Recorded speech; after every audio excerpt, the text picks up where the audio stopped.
자, 이어서 파동 단원에 대해서 한번 정리해 보도록 할게요. 우리 시험법의 마지막 두 단원이죠. 그래서 파동의 성질, 그 다음에 전반사와 강통식 이렇게 두 단원을 살펴보도록 할게요. 그래서 제일 먼저 우리가 어디를 펴면 되냐면 여기 보다시피 교재 149쪽이네요. 149쪽을 펴시면 돼요. 그래서 여기서부터 차근차근 우리가 배운 내용들 정리해 보도록 할게요. 제일 먼저 우리가 파동이라고 하는 것, 파동. 물리학 원에서는 파동이 처음 등장했기 때문에 파동을 물리학적으로 어떻게 정의했는지부터 시작을 했어요. 그래서 파동이라는 건 결국은 진동을 전달하는 것이다. 정확히는 진동의 에너지를 전달하는 것이다. 그래서 파동이 처음 발생한 지점을 우리는 파1이라고 불렀었고, 이 진동 에너지를 전달해주는 물질을 우리는 매질이라고 불렀었다 얘기했었죠. 그래서 꼭 기억해야 하는 것 중에 하나는 이 매질은 파동을 따라서 이동하지는 않는다. 매질은 그 제자리에서 진동만 할 뿐이지 파동을 따라서 흘러가지는 않는다라는 거. 그런 얘기를 했었죠. 그걸 꼭 기억해야 한다고 했었고, 그래서 이 매질이 진동하는 방향이랑 실질적으로 파동이 진행하는 방향이 어떤 관계에 놓여 있느냐에 따라서 파동을 크게 두 가지 종류로 분류를 했었다. 그래서 여기 왼쪽에 있는 그림과 같이 횡파와 종파로 구분을 했었다라는 거. 그래서 만약에 파동의 진행 방향이 이쪽일 때 매질이 진동하는 방향이 이런 식으로 수직이라면, 서로 수직을 이루고 있다면 이런 식으로 파동이 흘러가는 모양이 될 것이고, 우리는 이거를 횡파라고 부르게 된다. 반대로 파동이 진행하는 방향이랑 매질이 진동하는 방향이 서로 이렇게 나란하다면 우리는 이거를 종파 또는 소밀파라고 부르게 된다라고 했었죠. 여기 있는 소나 밀은, 소는 말 그대로 이렇게 좀 널널하게 간격이 넓게 띄어져 있다는 소리고, 밀은 상대적으로 밀접해 있다 뭐 이런 느낌으로 이해하면 된다고 했었고요. 횡파도 마찬가지로 위아래로 진동을 하기 때문에 가장 높은 지점을 마루, 가장 낮은 지점을 골이라고 부른다라고 얘기를 했었어요. 그래서 비교를 했었고, 그 다음에 우리가 특수하게 이제 알아두면 좋겠다라고 해서 참고 정의형의 위상이라는 개념이었죠. 물리학적으로는 굉장히 중요한 개념 중에 하나지만 물리학 원에서는 그 비중이 상대적으로 그렇게 높지는 않아요. 여러분들이 알아서 나쁠 건 없습니다. 위상이라는 거. 페이즈라고 영어로는 불러요. 말 그대로 그냥 상태예요. 상태. 그냥 매질의 어떤 상태. 그러니까 우리가 알 수 있는 표현은 교재에도 되게 잘 나와 있지만 매질의 위치나 운동 상태를 얘기한 것이다 라는 거예요. 그래서 마루끼리는 같은 위치에 있기 때문에 서로 위상이 같고, 마루와 골은 서로 반대 위치에 있잖아요. 그렇기 때문에 위상이 서로 반대이다. 그래서 횡파 같은 경우는 어떤 특정 지점의 매질이 마루에서 골로 계속해서 위상이 반복적으로 바뀌면서 진동하는 그런 운동을 한다라고 이해를 하면 정확할 것 같습니다. 그렇죠? 그 다음에 우리가 이제 파동의 어떤 표시라고 여기 교재에 나와 있지만 파동의 개념들, 파동의 구성 개념들이라고 하는 게 좋겠네요. 그래서 횡파를 기준으로 얘기를 한다. 근데 우리가 여러분들이 알아두면 좋은 것은 종파도 똑같은 개념들은 다 있어요. 파장, 주기 뭐 이런 거, 진폭 이런 것도 종파에 다 있습니다.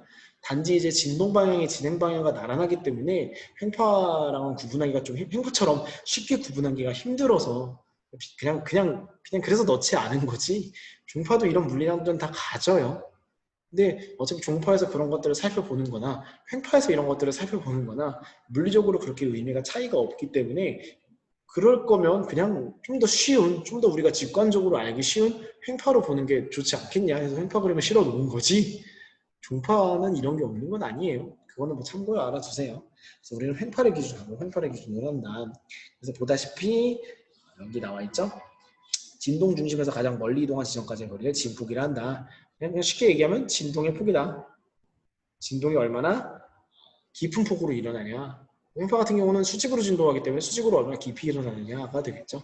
반대로 종파 같은 경우는 얼마나 소밀의 차이가 심하냐, 이게 진폭이 되겠지. 그 다음에 위상이 동일한 두 이웃한 지점 사이의 거리를 파장이라고 한다라는 거. 위상만 같으면 돼요. 위상만. 예를 들어 마루에서 마루까지의 거리, 아니면 골에서 골까지의 거리, 아니면 마루에서 조금 더 지나간 요 지점과 똑같이 마루에서 조금 더 지나간 요 지점 사이의 거리, 전부 다 파장이 돼요. 그러니까 얘도 길이를 재보면, 이렇게 길이를 재보면 얘도 파장의 길이랑 똑같겠죠. 그래서 우리가 흔히 람다라고 하는 기호로 파장을 쓰고요. 진폭은 이제 A라는 걸로, 앰플리 뭐 어쩌고 있어요. 뭐 그거 앞에 따서 A라고 부르고요. 횡파에서는 진동 중심에서 마루 또는 골가에서의 같이 진폭이고 뭐 이렇게 써있다라는 거, 횡파를 기준으로 살펴봤었죠. 라는 게 이제 위치적인 어떤 모양적인 개념들이었고, 여기다가 우리는 바로 교재를 좀 내리면 밑에 써 있죠. 이렇게 여기 종파의 파장 써 있네. 이거 보면 되겠네요. 이거 참고. 그 다음에 여기에는 이제 우리 시간적인 개념들이 나와 있죠. 그래서 우리가 가장 핵심으로 배운 게 주기랑 진동수라는 개념이었다. 주기는 기호로는 보통 T라고 쓰고요. 진동수는 F라고 쓴다. 주기는 그냥 타임에서 따온 거고요. 좀 더 상징적인 의미이기 때문에 대문자를 쓰게 되었고, 진동수는 프리퀀시라고 하는 진동수의 영어 약글자를 따서 F라고 쓰는데 기호는 중요하지 않습니다. 중요한 건 이 주기라는 거, 외질이 한 번 진동하는데 걸리는 시간이다. 어쨌든 이 파동이라는 것도 진동운동이고, 진동운동은 결국 주기운동이잖아요. 그러니까 한 번 진동하는데 몇 초가 걸리냐 라는 게 주기다. 그래서 단위가 초였죠. 초. 그렇죠. 진동수 같은 경우는 매질이 1초 동안 진동을 횟수다. 그래서 정의가 반대예요. 그렇다 보니까 진동수의 정의 그 단위를 이게 초에 마이너스 1승을 붙여서 표현하기도 하는데, 이건 크게 의미가 없잖아. 누가 단위로 이런 걸 붙여줬어요. 그렇죠? 그래서 우리가 기왕이면 공원이 컸던 학자 이름을 따자라고 해서 우리가 흔히 알고 있는 이 헤르츠라는 단위를 쓰게 되었다. 이런 얘기를 했던 것 같은 기억이 납니다. 그래서 주기와 진동수 같은 경우는 이제 보면 알다시피 한 번 진동하는 데 걸리는 시간, 한 1초 동안 진동 횟수, 의미가 서로 상반되어 있기 때문에 수학적으로는 이런 식으로 역수관계가 있다. 이거 엄청 중요하다 그랬죠. 주기와 진동수는 역수관계가 있다라는 거. 그래서 뭐 예를 들어서 나와 있으니까 혹시나 그래도 이해가 안 된다면 예시를 좀 더 살펴보면 되고요. 여기 밑에도 써있지만 여기에 우리가 뒤이어서 매질이 변하느냐 변하지 않느냐에 대해서 진동수가 왜 변하지 않느냐, 굴절할 때의 얘기죠. 그래서 파원의 진동에 따라서 진동수는 정해진다. 파원에서 이 진동수 자체를 조절해주지 않는 한 파동의 대전 매질을 진행하게 되어도 매질이 변하는 상황에서도 진동수나 주기는 변하지 않는다. 중요한 개념 중에 하나였다. 그래서 이것들은 파동의 너무너무 기본인 개념들이고 여러분들이 한 번씩은 다 들어봤을 법한 개념들이기 때문에 무엇보다도 정확하게 정의를 아는 게 중요하다라는 거, 그걸 한 번 더 강조를 하고 다음 페이지로 넘어갈게요. 자, 그 다음은 파동에서의 속력입니다. 이거는 우리가 역학에서의 속력이랑 비교하면 된다고 했죠. 우리가 역학에서의 그냥 속력은, 역학에서의 속력 V를 어떻게 썼었냐면 이런 식으로 썼었죠. 이거는 이제 이동거리를 시간으로 나눠준 것이다 라고 했어요. 근데 우리가 구하고 싶은 건 역학에서의 속력이 아니라 파동에서의 속력이란 말이야. 그랬죠. 그래서 모든 그 개념들을 파동을 기준으로 하자. 파동은 주기운동이니까 주기라는 개념을 집어넣어서 하자. 파동에서의 주기적인 이동거리란 바로 파동의 주기적인 거리. 다시 말해서 파동이 진동할 때 이동거리. 그래서 뭘로 표현이 돼요? 파장으로 표현이 됐어요. 파동이 진동하는 시간을 표현한 것은 우리가 주기였죠. 그래서 이렇게 파동에서의 속력은 파장을 주기로 나눈 것으로 구할 수가 있다라고 할 수 있었고, 주기랑 진동수는 역수관계니까 이런 식으로 파장에다가 진동수를 곱한 걸로도 될 수 있다라는 거. 이렇게 좀 역학적인 속력이랑 비교를 해가면서 유도를 하는 것도 매우 중요하고요. 그 다음에 선생님이 수업 때 강조했던 것 중에 하나가 요거의 그냥 정의 자체로 당연히 이게 속력이지 않겠느냐라는 건 좀 유도를 해봐야 된다 그랬죠. 예를 들어 진동수 같은 경우는 초당 진동수예요. 초당 진동수야. 여기다 뭘 곱할 거냐면 진동하는 그 이동 거리를 곱할 거란 말이야. 진동하는 파동의 이동거리. 이거 곱할 거란 말이에요. 그럼 당연히 얘네 두 개를 곱하면, 이거 두 개를 의미를 연결지으면 초당 이동거리가 되는 게 당연하잖아요. 이걸 쌤이 개인적인 과제로 내줬었지. 그러니까 이거를 두 가지 의미로 다 받아들여 놓는 게 좋다. 이렇게 선생님이 써준 것처럼 깔끔하게 식으로 유도하는 것도 중요하고, 선생님이 방금 해준 것처럼 좀 피기가 이상하게 낙서처럼 됐지만 방금 해준 것처럼 의미로, 정의로 연결지는 것도 매우 중요하다라고 얘기를 했었던 기억이 나요. 그리고 연습을 하면 되고요. 여기는 실제로 그래프로 속력을 구하는 거, 그 다음 밑에 선생님이 방금 써준 식, 파동의 속력식도 이런 식으로 나와 있다. 그래서 이 식은 몰라서는 안 되는 식이 되겠죠. 그렇죠?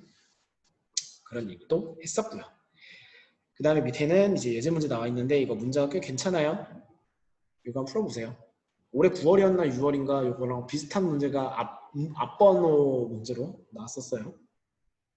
물론 수능을 생각하는 사람이 얼마나 있을지는 모르겠지만 그런 얘기를 했었고요. 그 다음으로 얘기했던 게 이제 굴절이다. 그래서 선생님이 아마 그 PPT에도 만들어 줬었지만 이제 파동이 진행하면서 매질이 변하지 않는 경우, 그다음에 매질이 변하는 경우, 두 가지 경우를 물리량들의 변화에 대해서 구분을 지어 놓으라고 얘기했었죠. 그래서 파동의 어떤 속력이라는 값, 파동의 속력이라는 값이 이제 매질에 따라서 결정이 되는 값이라서 매질이 변하지 않는다면, 파동이 진행하면서 매질이 변하지 않는다면 속력값도 일정하다고 했죠. 그래서 이 경우는 파장과 진동수가 반비례하는 이런 관계를 띈다라고 얘기를 했었고요. 왜 그런지는 복습하면서 이해를 하세요. 이유가 생각이 안 난다면. 반면에 매질이 변하는 상황에서는 속력도 변화한다. 단지 이 경우는 동일한 파동이 진행한다고 가정을 하기 때문에 이 진동수와 주기 같은 값이 일정하다. 그렇죠?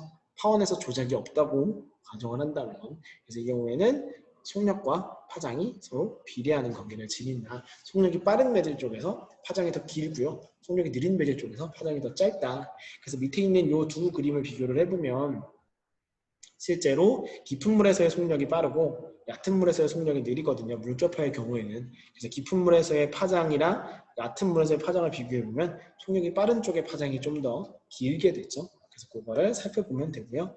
그래서 실제로 매질이 변하는 상황, 변하지 않는 상황에서 각각의 물량이 어떻게 변하냐 이런 것들을 살펴보면 도움이 많이 될 것 같고요. 여기 써있는 거 관계식 요거 선생님이 써주셨죠? 그래서 지금 굴절을 하면서 이제 경로가 변하게 되는데, 그 경로가 굴절이 일어나는 원인 자체가 이제 매질의 차이가 생겨서 이게 파동의 속력 차이로 연결이 되기 때문이다. 이런 얘기를 했었죠. 그래서 파동의 어떤 속력 차이가 발생을 해서 경로가 꺾이게 되고, 왜 경로가 꺾이냐는 뭐 자동차 예시를 들어서 설명해 준 반도 있고, 아니면 그냥 직관적으로 이해를 하라고 얘기를 해준 반도 있는데 각자가 편한 방식으로 이해를 하면 좋습니다. 속력 차이 때문에 이 꺾이면서 생긴다. 그래서 좀 더 제일 물리적으로 정확한 이야기는 파장 차이, 속력 차이 때문이에요. 그런 것 때문에 경로가 꺾인다라는 거. 자, 그런 얘기를 하면 되고요. 그 다음에 이제 조금 더 어려운 물리로 얘네들의 경로 막 닮은비 이런 거 길이 계산하고 하면은 이제 이런 관계식이 하나가 나옵니다. 원래는 여기다가 이제 이런 식으로 PPT에 하나 더 써줬었죠. 그러니까 이제 흔히 얘기하면 파장이 긴 쪽이 그러니까 법선과 이루는 각도도 더 크다 이 소리예요. 그래서 여기도 보면 위에 그림을 잠깐만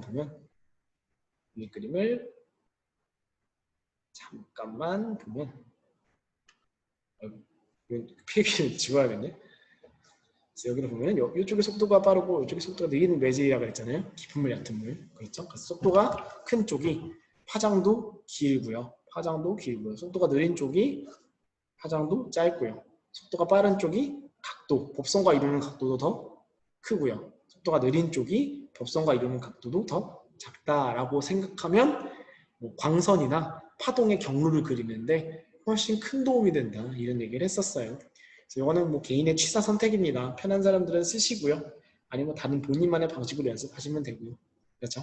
그래서 속력에 따라서 빛의 속력, 파동의 속력 차이에 따라서 굴절이 어떤 경로로 이루어지는지를 전부 정확하게 파악할 수 있으면 이런 식으로 직접 매질을 붙여두고 빛이 꺾이는 경로를 관찰하지 않더라도 이런 식으로 간접적으로도 빛의 속력을 비교할 수 있다.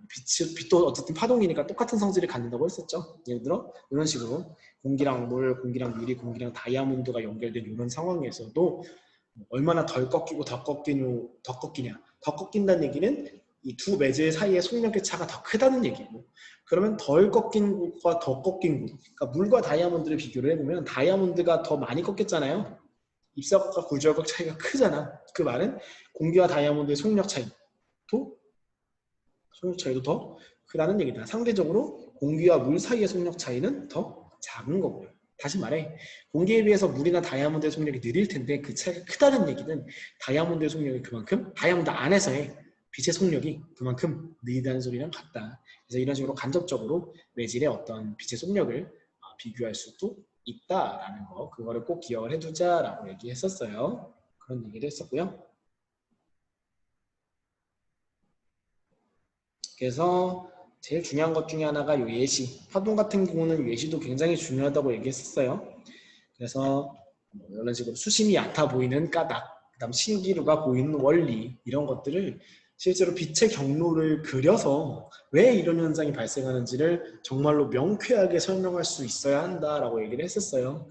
그래서 뭐 예를 들어 뭐 뜨거운 공기의 속력이 더 빠르고 찬 공기에서의 뭐 빛의 속력이 더 느리니까 이걸 가지고 굴절 경로를 추측을 한다든지 아니면 물에서의 빛의 속력이 느리고 공기에서의 빛의 속력이 빠르니까 이것 때문에 더 붕 떠 보이고 납작해져 보이는 물속의 물체들이 붕 뜨고 납작해져 보이는 효과가 이런 것 때문에 일어나는구나 라는 거 아니면 이런 식으로 렌즈에서 이렇게 빛이 굴절하는 경로도 한 번씩 그려줬었죠. 그런 것도 얘기를 하면 되고요.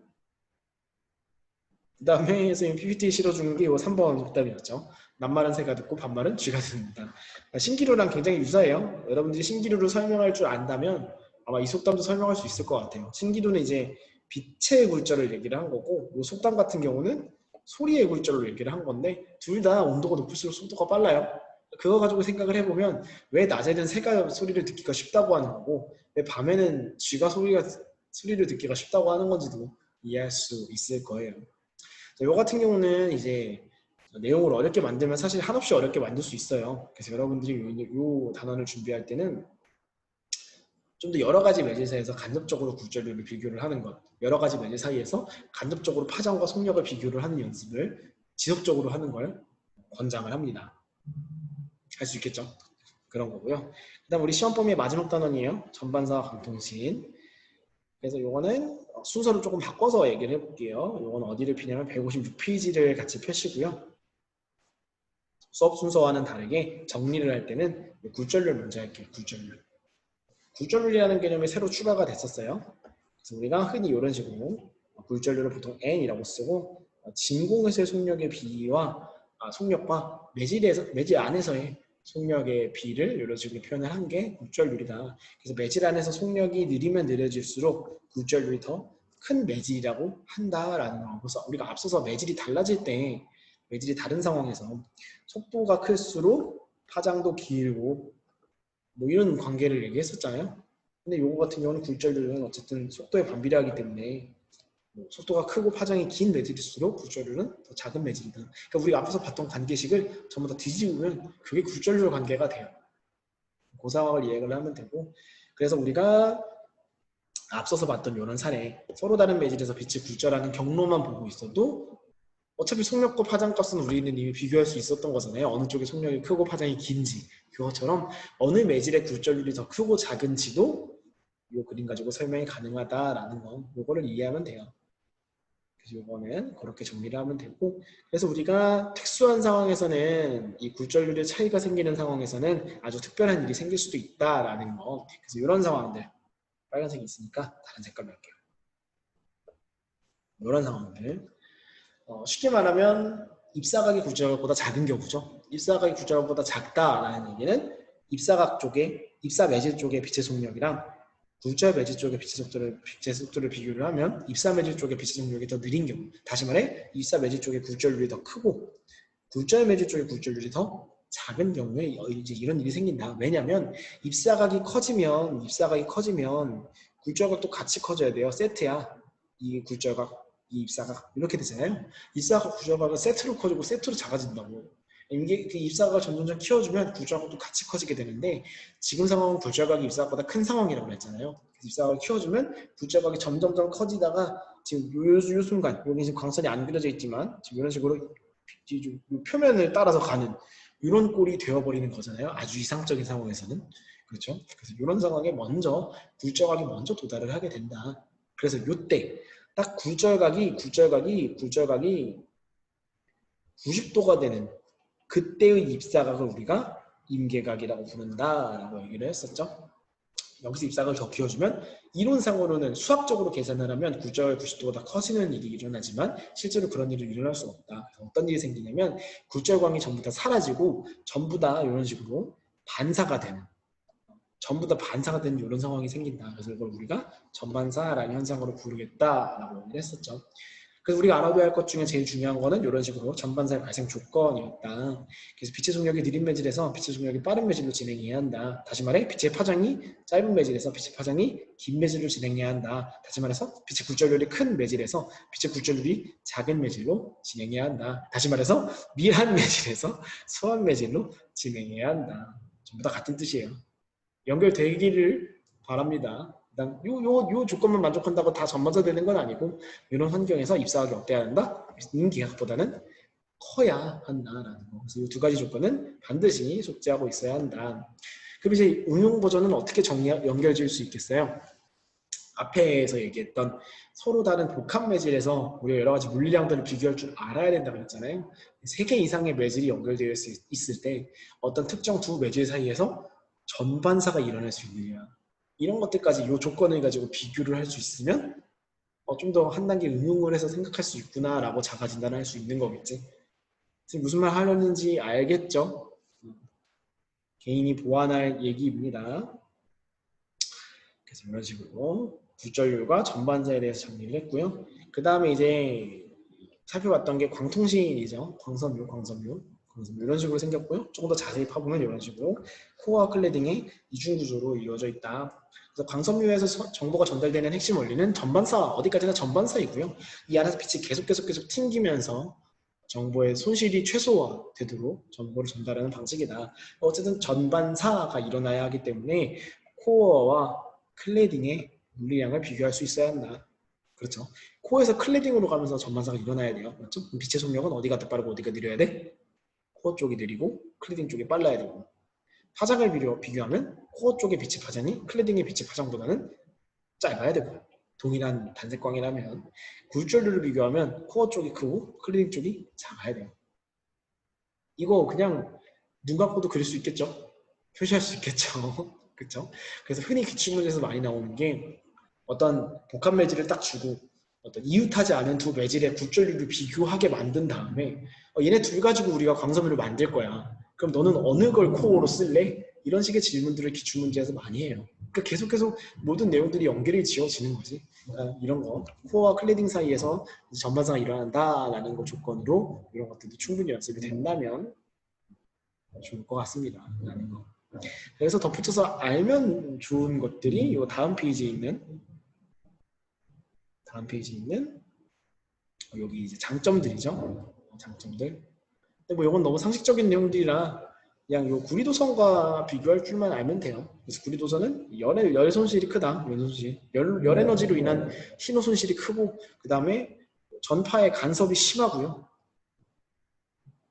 어디까지나 전기를 활용하니까 외부 자기장이나 전기장의 영향을 많이 받겠죠. 혼선이 많이 일어난다. 똑같은 이유고요. 도청이 쉽다. 이런 단점들을 구리도선이 모두 갖고 있다면 얘네들이 아닌 것들이 전부 다 광섬유의 장점이죠. 열손실이 거의 없고 빛이기 때문에 전파 간섭이 일어날 수가 없는 구조고 전자기파를 사용하기 때문에 빛이니까요. 혼선이 일어날 수도 없고 전반사가 일어나니까요. 도청도 힘들고 안에서 전반사만 일어나니까요. 다 같은 이유예요. 그렇죠? 반면에 여러분들이 랜선을 보면 알겠지만 잘 뽀사져요. 표준어 쓸까요? 부서져요. 부서져야 부셔져요. 뭐 어쨌든 잘 부셔져요. 그렇죠? 잘 휘고요. 너무 휘면 전반사 임계각 조건을 어기게 돼서 굴절광이 생길 수도 있고요. 그래서 뭐 증폭기를 뭐 사용하기도 한다 뭐 이런 내용인데 그런 것들은 다 필요 없고요. 어쨌든 우리는 핵심 원리만 알고 있으면 될 것 같다. 그래서 밑에 있는 거 세 가지 다 답하는 연습 해보시고요. 알겠죠? 그래서 마찬가지로 또 총정리를 한번 해볼게요. 화이트보드를 띄워놓고 자, 파동 단원이에요. 파동. 그래서 우리가 크게 1차 지필에서는 두 가지 범위를 나눠서 생각을 했었다. 그래서 첫 번째 단원이 파동의 성질이었고요. 미안해요.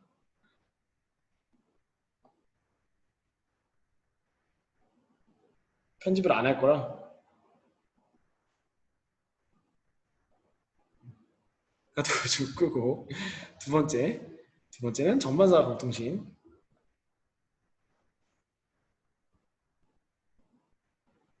이렇게 두 단원이 우리가 이제 파동 단원에서의 시험범위죠.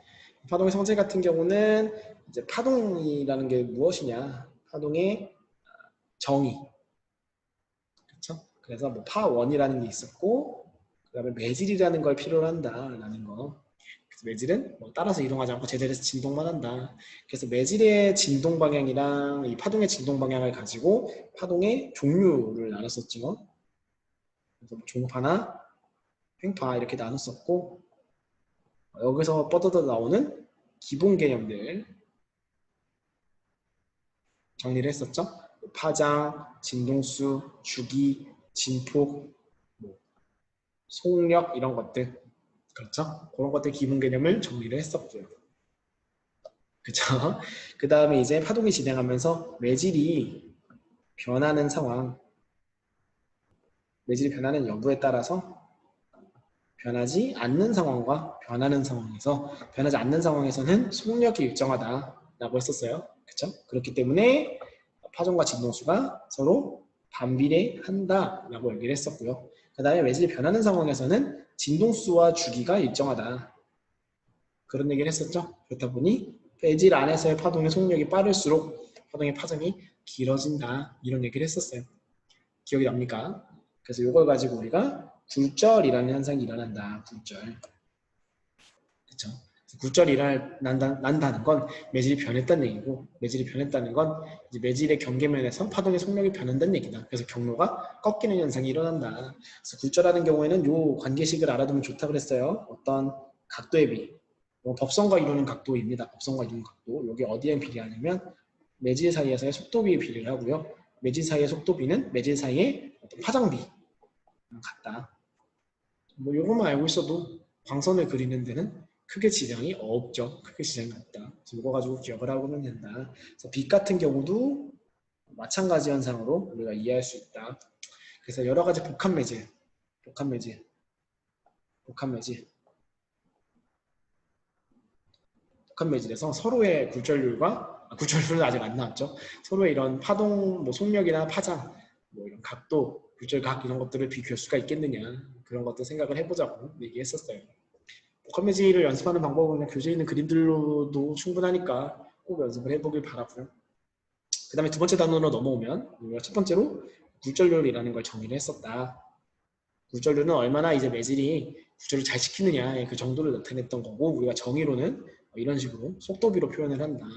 그래서 이게 진공에서의 속도비가 되고요. 이게 매질 안에서의 속도비, 물질 안에서의 속도비, 속도 뭐 이런 식으로 표시를 한다. 배터리 전원이 다 나가고 있네. 빨리 끝내야겠네요. 그래서 이거 얘기했었고, 우리가 전반사라는 건 크게 두 가지 조건 안에서 일어난다고 했었어요. 첫 번째로는 입사각이 굴절각보다 작아야 한다. 다시 말해 입사 매질의 파장이 굴절 매질의 파장보다 작아야 한다. 다시 말해 입사 매질의 속력이 굴절 매질의 속력보다 작아야 한다. 다시 말해 입사 매질의 굴절률이 굴절 매질의 굴절률보다 커야 한다. 똑같은 얘기. 이게 다 하나의 조건이고요.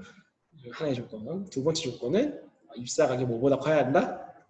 임계각보다 커야 한다. 라는 거. 그거를 꼭 기억을 하자라고 했었죠.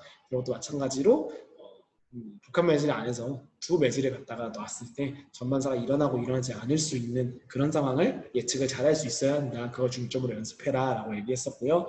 마지막으로 배운 게 광섬유였어요. 광섬유. 이중 원기둥 구조로 되어 있는데 코어와 클레딩으로 이루어져 있다. 코어는 이름이 코어잖아요. 뭔가 코어 이런 느낌이잖아. 가운데 있는 게 코어예요.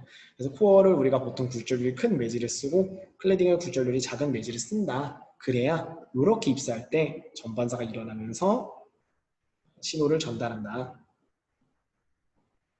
이렇게 우리가 요약을 할 수 있었던 거죠. 그렇죠. 좀 서둘러 정리하다 보니까 마무리 정리해서 좀 그냥 정말로 핵심 정리만 한 것 같은데, 여러분들이 이 내용에 너무 의존하면 안 돼요. 여러분들이 개인의 어떤 자신만의 노트나 자신만의 정리 그런 걸 만들어서 그걸 보면서 정말 빠지는 내용이 하나 없이 꼼꼼하게 내가 정리를 했나는 계속 체크를 하면서 공부를 하셔야 합니다. 알겠죠? 많은 문제들도 많이 풀어보시고요. 이런 과학 과목들 같은 경우는 워낙 다양하게 응용을 하고 다양한 상황에서 다양한 사례에서 문제를 내다 보니까 어려운 문제를 내면 응용 정도가 더 심해질 수밖에 없어요. 그렇겠지. 그 점수를 잘 받고 싶은 고득점을 원하는 사람들은 최대한 좀 다양한 유형의 문제들도 풀어보고 다양한 상황에서 이 얘네들을 좀 꼬고 꼬아서 생각을 해보는 그런 고등적인 사고를 많이 하는 연습을 하기를 바라겠어요. 이게 어떻게 좀 이런 영상이 좀 도움이 많이 됐으면 좋겠고, 다시 한번 얘기하지만 몰아서 보지 말고 천천히 공부하면서 벼락치기 하지 말고 천천히 보면서 정리를 하는 용도로 썼으면 좋겠습니다. 알겠죠? 선생님도 지금 수업 몇 시간에 이걸 촬영을 하는 거니까 여러분들한테 꼭 도움이 돼야 돼. 그러니까 꼭 열심히 하겠다는 약속, 손가락 걸고 하시고요. 다들 좋은 성적 HRGP에서 받기를 바라겠습니다. 화이팅 하고요. 화이팅해요. 화이팅 하라는 말밖에 할 게 없네. 안녕. 고생했어요.